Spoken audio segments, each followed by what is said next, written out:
Now, I actually feel sorry for these moon landing guys. I think they were genuine people who honestly thought they were going to become space heroes. Instead, they became space pantomime stars. And you can see they were troubled by this. It ate them up.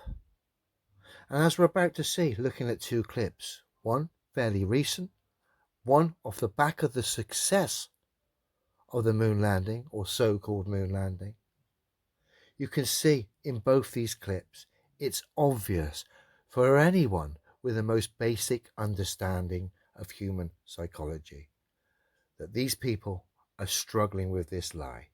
Okay, first up, let's go here, a more recent clip. First up, we got Buzz Aldrin, original moon landing superstar. Long time.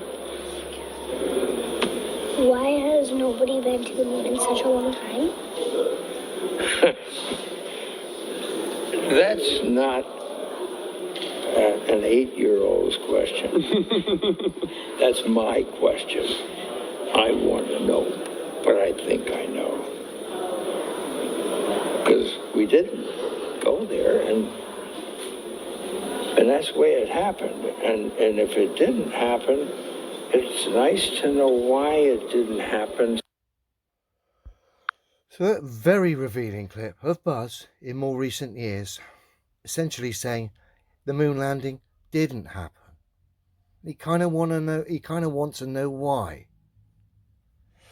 Well, I think Buzz probably something to do with the shape of the Earth, the fact the Earth's not a spherical, wobbling, oscillating ball that's doing ludicrous speeds in all different directions. But it's clear just from this clip, Buzz is clearly being eaten up or has struggled with this lie from day one. And I think Buzz was a genuine person who had good intent, was in fact a hero willing to put himself on the line to explore and better for mankind.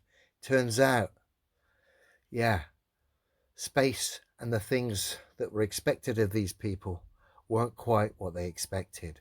And as a result, all these years later, it's quite clear that Buzz is struggling. Let's just see it once more. Long time. Why has nobody been to the moon in such a long time? That's not an 8-year-old's question. That's my question. I want to know, but I think I know. Because we didn't go there, and that's the way it happened. And if it did. Now we're going to nip back in time. Weeks after the moon landing success, we get to see Buzz, Neil, and Michael make it rather obvious for anyone, again, like I said just now, with a basic understanding of human psychology and behavior. If you'd traveled on a high-speed rocket at ludicrous speeds for a vacuum, circled a ball, landed, and came back here, you'd be buzzing till the day you died. Yet, as we're about to see, these guys look like they won the lottery but lost the ticket. So let's have a look. This is obviously the Apollo 11 moon landing post press conference. Man's greatest achievement. They left here on a rocket, went into a vacuum, circled a ball, landed on it, docked with an orbiting craft, and then flew back, landed in the ocean, came back. An amazing, amazing achievement. An incredible adventure. And we join them at the start of the press conference. They're literally oozing excitement, adrenaline, still buzzing at the after effects of this incredible journey. Let's have a look. At this time, I'd like to introduce the Apollo 11 crew, astronauts Neil I got to tell you, they've just come back from the moon, yeah? The greatest achievement of all time. I look happier on a Monday morning before I'm going to work. Armstrong, Michael Collins, Edwin Aldrin. Neil?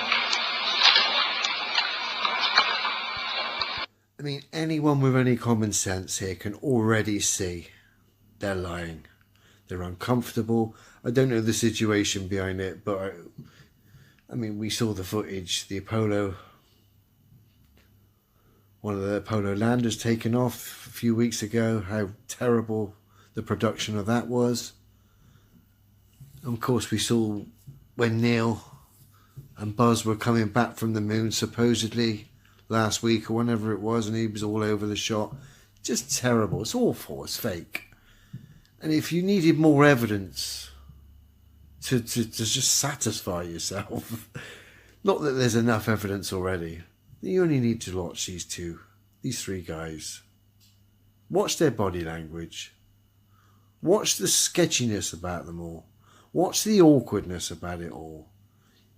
It's obvious. It was our pleasure to have participated in one great adventure.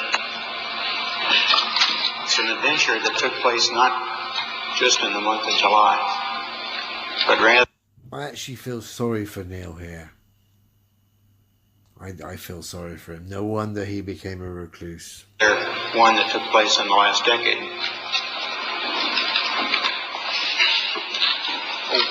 We all here and the people listening in today had the opportunity to share that adventure over its... When you do something that's out of the ordinary, especially this dangerous, like flying on rockets, landing on balls, flying through vacuums, getting back in rockets, coming back to another ball. You do stuff dangerous like that, you're filled with adrenaline. You're buzzing. You do something like that, you'd be buzzing for days. I mean, come on, look at these three guys. There's no adrenaline involved with these guys. Only awkwardness and sketchiness. It's obvious. I keep saying it, but it fucking developing and unfolding in the past months and years. It's our privilege today to share with you some of the details of that final month of July. Dear, oh dear, oh dear. We won't go on much longer, but you get the point. You got three guys, sketchy as hell, awkward as hell, supposedly come back from a great journey where they'd be filled with adrenaline, buzzing. And look at it. Look at them. That was certainly the highlight for the three of us. Wasn't it just? I'm sure you couldn't control yourself, Neil. It's a joke.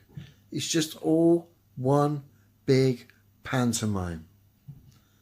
And when you know, you know. It's just so bloody obvious. Anyway, enough of that. We've seen footage before of these guys. We've seen this footage, to be honest, of these guys before. And people pointing out the body language. I just thought I'd put my little take on it. Look, just obvious. Cheers.